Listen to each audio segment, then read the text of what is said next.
እርሶና ቤተሰቡ ሊያዩት የሚገባ ምርጥ ልብ አንጠልጣይ የቤተሰብ ፊልም ግራ ተጋብተዋል። ነገሬ መቼ ነው የሚያበቃው? አደጋው እጅግ ያስፈራል። በህይወት ላይ አደጋ ባትጋብዝ ጥሩ ነው። መሸሽ ያስፈልጋል። ምን ቆሙ ይሳራል።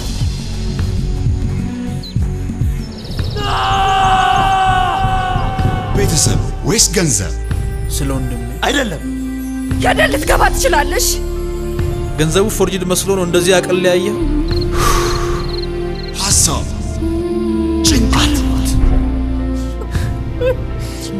ጎልያዶች ፍቅር የህይወቱን ዕጣ ፈንታ ለመምረጥ ስንት ጊዜ እድል ይኖረውታል? አስበውበታል? ዘመኑ